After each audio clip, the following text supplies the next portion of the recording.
UK. What prompted that? So this was beginning of 2021. So it had been a year into COVID. And I think everyone starts questioning their life during COVID when they're locked away. And Singapore was very different. It hadn't opened up as much as the rest of the world. I'd been there already a number of years. And I think it was just time for a change, to be honest. Wasn't able to travel like I could. And so I decided to come home. In fairness, I actually probably wouldn't have come back to the UK. It was only that because of COVID, it was really hard to get a visa anywhere in the world. Really? So I obviously could come back to the UK, and so I probably would have moved somewhere else though. Really? And but yeah, came back to the UK beginning of 2021. Let's bring it up to date where we are now, because one of the reasons I wanted to get you onto the show, and one of the reasons a couple of people suggested you, is because you've made a transition that not many people make.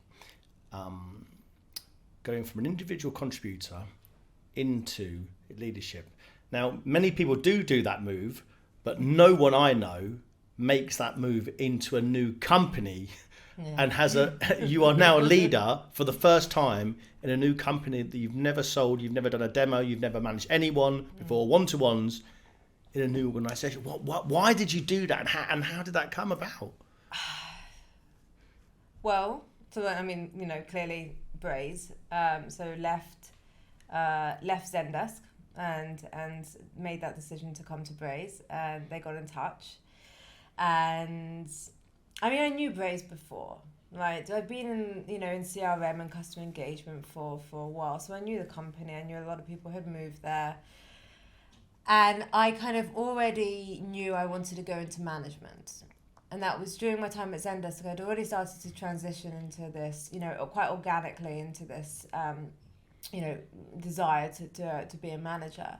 And so when Braze got in touch and there was this opportunity here and, great company, great people, I thought, why not? And to be honest, that's kind of the way I think about things. I don't, again, think about all the things that could go wrong. I think about all the things that could go right. And they had an incredible opportunity, which gave me something which I clearly wanted to do, which was to go into leadership. And I went for it, and I didn't know what it was like not to, remember day one I was on calls with a customer, right? Day one. Because that's what I needed to do. We spoke before, and you said, you're an individual contributor, and you were pretty happy being an individual contributor. Was it some sort of inner calling that made you want to go into leadership? Because it's a brave move going into leadership, and things do change, and you have to sort of adapt your style.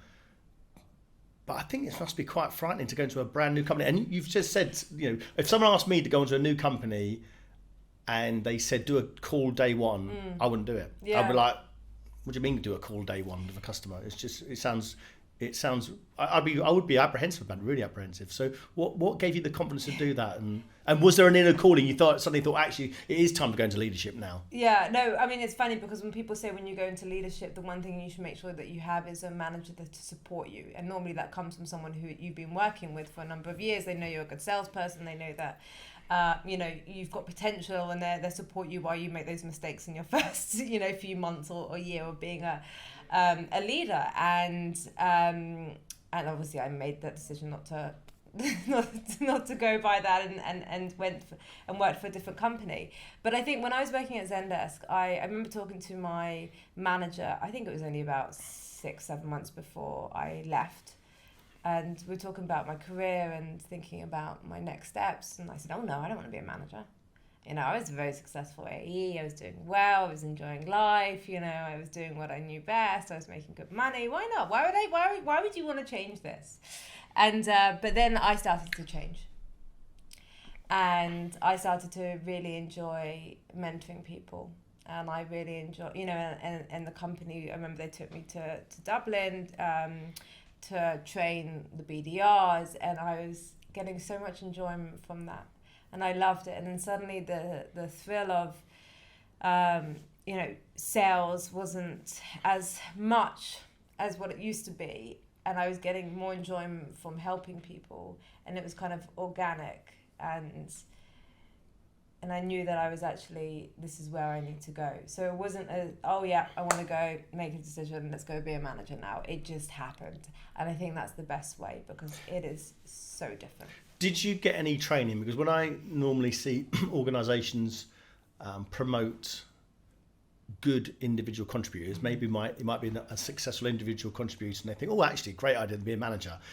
And I'm not saying you are, Ilana, but they normally make terrible managers, because they're selfish, they think of their own deals, they try to take over, they say, actually, forget that and do it this way. How did you adapt? Yeah. Were you a selfish leader to start with? Probably. Probably. But I did, in fairness, I did this course with Harvard Business School on management. So I deliberately did that. Which was fantastic, and that's great. But with many of these things in life, again, you learn by being on the job. So, it was really interesting. I actually found it fascinating, but it was more, you have to learn, to be honest.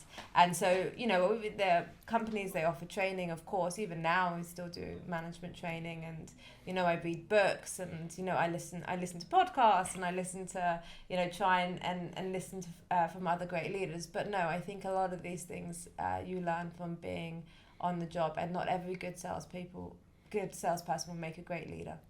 Do you think you need self-education to become a good leader as well? You mentioned podcast learning courses, etc. Because you can't just get that from a training course either, can you?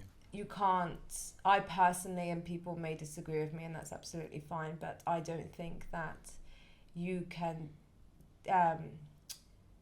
teach yourself or learn the things that you need to learn to be a good leader. I think they are part of you. I think they are the soft skills that make a great leader, because you can learn how to, be, performance, manage. You can learn how to forecast. You can learn how to, make change in, for the business, and look at things from more of a strategic way. You can learn how to do that, but you can't learn how to be empathetic. Right? What would you say the soft skills needed for a good leader? So empathy is one, authenticity is another. I have my own leadership principles, right?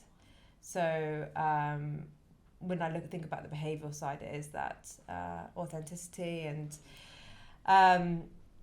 respect for myself, for other people. Trust is really important. Gaining trust, earning trust, building trust. And